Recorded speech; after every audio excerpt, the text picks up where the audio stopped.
I am Krista Grinder and this is Michael Grinder. And today we're going to talk about love. I love it. Yes.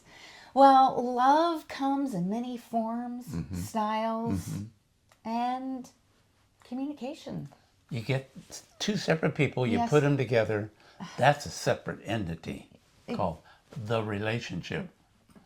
That is true. And then how do you keep that relationship solid Yep.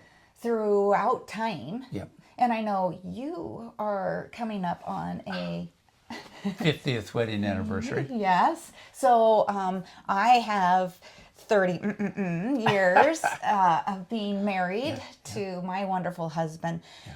But I think I'll refer it to you. So what is the magical formula to keep a marriage alive? Well, we both know when things are going well, it's easy. It's when it's not going well, that's when you need to know, how do we handle that? And we have someone that we both admire, Yes. John Gottman. Gottman, here is his famous work of the 7 principles for making marriage work. And with that, we have actually, you have created a couples like seminar type of how do we work on and enjoy each other all at the same time. And I think that there's one piece that people take away from that workshop with you. Right. And it is called what Gottman calls bids. Yes. And you call it... Bids are good. Bids Okay. are good. Yeah. Okay. Yeah. All right. It's turning towards each other. Like It's we are now? sharing. So can we do a demonstration? Sure. Okay. How about if you look there? Okay. Okay. I'm looking at you and she's looking at you, and I'm going to turn and I'm going to look at her, but she didn't look at me. So a bid was an invitation to engage with me, and she didn't return. Now watch, she's going to look at you, and then she's going to turn to me, and I turn back. So we have bids that are sent and bids that are returned. Now you're never going to make it equal, but you got to pay attention to whoever is not bidding.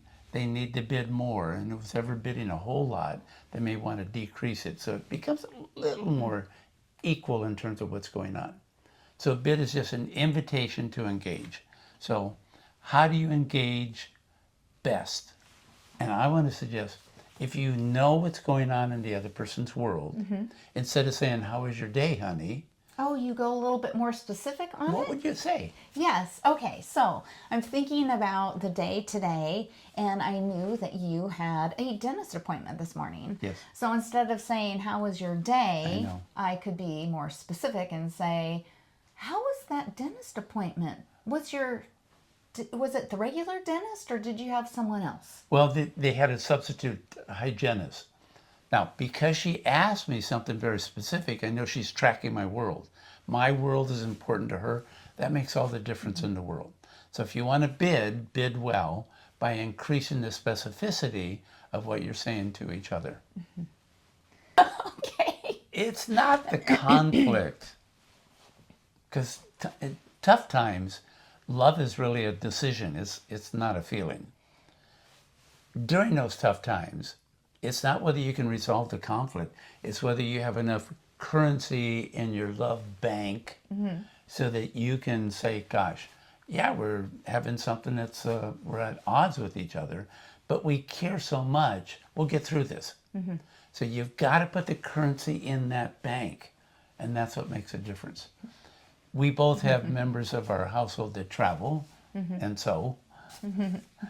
It's knowing what's coming ahead. Yeah. Instead of being reactive, we want to build in that proactive move to acknowledge what is to come. Yep. And put those bids or Yes. currency, as you Yes. call it, into the bank ahead of time. Ahead of time. So then when it does come, that your checks and balances are there, and that there's enough in the bank to Yep. withstand Absolutely. the withdrawal. Absolutely. Well, you've spent time with us. Becoming a better communicator. Your time is valuable. So try these nonverbal tips and tricks Today. today.